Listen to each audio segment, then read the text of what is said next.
Welcome back to the channel. I'm Jacob Fisher, and today we're talking about just credit card news in general. Things like the Amex Platinum fee increase, or at least the rumors of it, the changes to the Platinum coming up, huge sign-up bonuses on some cards, a new Chase United card, which is kind of exciting. Really, there's just a ton of stuff to get into, so let's not waste too much time at the beginning and just get straight into it, starting with the Platinum card. But first, we actually need to tap that like button, and then we can get going. Starting in 2023, the Amex Platinum will no longer allow you to bring a guest into the Centurion Lounge for free, which is kind of disappointing. Guest passes are going to be sold for $50 now to actually enter the Centurion Lounge. However, you can get an authorized user on your credit card, which for the Platinum, it's $175 for 3 users, and they get access into the Centurion Lounge. So if you're always traveling with somebody, then it might be worth it to consider at least getting them one of those extra cards, because not only do they get access to the Centurion Lounge, but they get things like TSA pre-check. They don't really get Uber credits, but they get, some of those other benefits, and you can potentially earn more by having them spend on the card if that's what you want, of course. The rumors for the Platinum, though, are definitely stirring for some potential changes coming to the credit card. To sum it up, though, they might change the annual fee to $695 a year, but they're going to add a few credits to that. We have a $300 Equinox credit, which is essentially a month and a half access to Equinox. If you already go to Equinox, then I would say this is good for you. However, for most people, I think this is kind of worthless because no one's going to sign up for an overpriced gym membership just so they can use the credit on the card. Maybe if it was like a $300 gym credit, that would be significantly better, but then they might not want to offer too much credits to, people with the card. Other rumored credits are the $240 yearly or $20 a month streaming credit, similar to what they had during the pandemic, which I think that's a nice perk. I wouldn't mind that because I already pay for streaming services, so why not get a credit on it? $200 Amex prepaid hotel bookings for hotels booked through Amex Travel. Another decent perk that they introduced in the pandemic for some people. I used it personally. A $100 temporary Resi credit, which is like a high-end restaurant service for, restaurants where you have a set menu, at least on some of the restaurants in Resi. It's kind of nice. I'd consider using it, but there's not too many restaurants around me.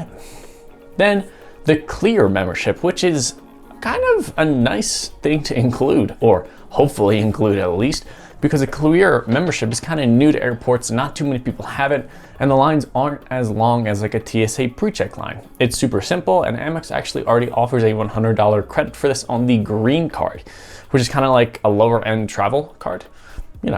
All in all, I think I would still use that extra $440 it seems like you could get for streaming and hotel credits. So instead of paying $550 and I'm getting about $600 back, that would be an easy $1,000 back while paying $695 without adding any new things to my current lifestyle. I don't need to pay more for other things or subscribe to anything new. It's just all in the card for things I already do, kind of just adding to it, though it does increase the annual fee. But again, it cuts itself out, right? If these benefits are something that you like, you might as well just keep the card and continue going. But then again, they might not even do any of this. Moving on, we have the new United Quest card, a pretty fun name and a pretty purple card with a great 100,000 mile welcome bonus sign-up offer. This new card has a $250 annual fee, so it's a little pricey, but you get $125 in United statement credits, $100 TSA pre-checked, first and second checked bag free, and 2 5K United mile bonuses after taking an award flight. And you get that twice, so you get it once, 5,000, and then again, another 5,000 points after taking an award flight, which is kind of a neat bonus. You kind of just get points back there. And if you use less than 5,000 points, you've made points out of it, right?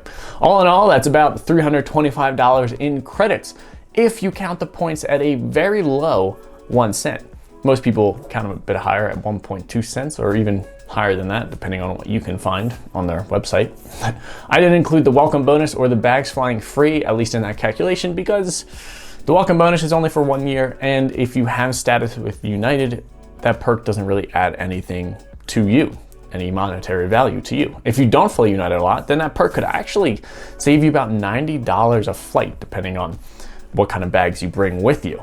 To earn points on this card, you earn 3 miles per dollar on United, 2 miles on travel, dining, and streaming, and then 1x on everything else.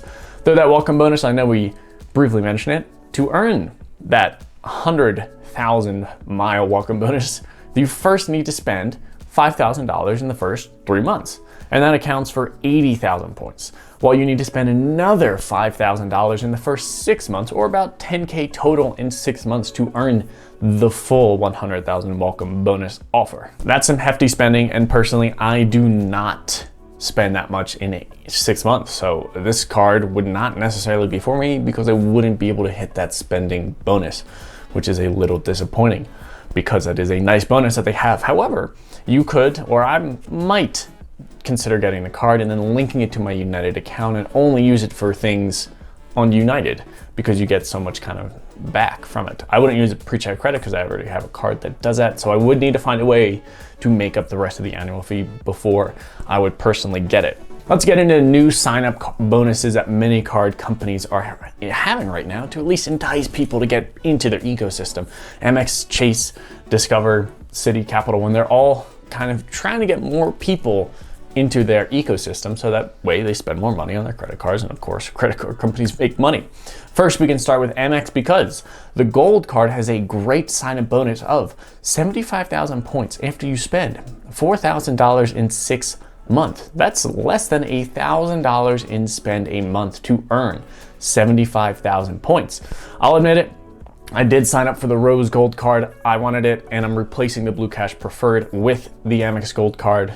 It's downstairs, I'm not about to run and get it. However, I should have used incognito mode because my offer was only for 60,000 points. I'm missing out on an extra 15,000 points just because I didn't sign up through incognito mode. So if you're looking to get this card, make sure you check the offer through incognito mode versus a normal browser, maybe in your Amex account if you already have one. The Gold and Rose Gold, they're the same card, just different colors, has a $250 annual fee, but it earns $10 a month towards Uber Eats or an Uber any ride. Most people do Uber Eats right now. Some people still do Uber. And then $10 a month for places like Shake Shack. Two things I frequent at least every single month. So it makes sense for me to essentially have a card with a $10 annual fee to earn, 4x at grocery stores and dining. The grocery stores is the important one for me. The welcome bonus is worth about $1,500 if you value the points at 2 cents a piece, though my welcome bonus is only worth $1,200.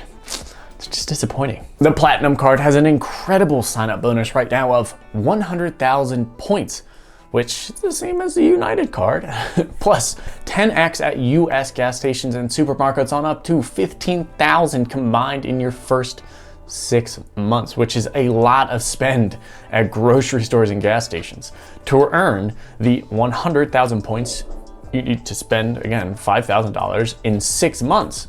Just super easy spend that Amex is requiring you to do. I think they're really just trying to get people into the ecosystem and just giving out points, it seems like. Hopefully they don't devalue their points. I don't think you can do that. The annual fee is $550, and the sign-up bonus is worth about $2,000 if you value it again at 2 cents, which most people do. Moving into the Chase Sapphire Preferred, that card that everybody gets to get into travel. You can get 80,000 points with this after spending $4,000 in the first 3 months and earn $40 in statement credits towards grocery store purchases. I wish they would just include that for everybody because I might use that card more. This card has a $95 annual fee and the points are worth about $1,600. Again, it valued at 2 cents. It's a great starter travel card to earn that bonus and then use it for travel and dining purchases because it does earn 2x on travel and dining purchases. Lastly, we have the Capital One Venture card where you can earn 100,000 miles. A lot of these 100,000 miles, people just want to get in there with 100,000, right? However, you need to spend $20,000 in the first 12 months, or you can just earn 50,000 miles if you spend 3K in 3 months. So kind of a little bit less, but 20K for an entire year. I don't know if I'd want to use that card for the whole year just to make that spending bonus and get 100,000 miles. It really limits your ability to earn points because you can't get too many bonuses with other cards if you have to focus all your spending on a Capital One card. It's got a $95 annual fee, so I'm not sure it's too worth it to get this card because it just focuses too heavily on spending for an entire year, while you could be earning more and getting more sign-up bonuses every 6 months. There's some cashback cards out there offering very good sign-up bonuses as well, like the Capital One Saver One has a $200 bonus after spending $500. Super easy to achieve, which is what a lot of cashback cards kind of offer. The Blue Cash Preferred has a $300 credit after spending $3,000, which is a lot, unlike the other cards. And you have to do that in 6 months, so it's not too bad. It's about $500 a month. And then the Chase Freedom cards, you earn $200 cash back after spending $500 in 3 months. There's also a slew of business card offers, but unless you own a business, then it doesn't always make sense to get a business card. Sometimes it does, of course.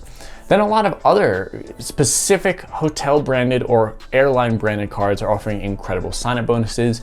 You could do that with Southwest, maybe apply for one of their cards, fly with them, get the companion pass, and then you have a companion that flies for free.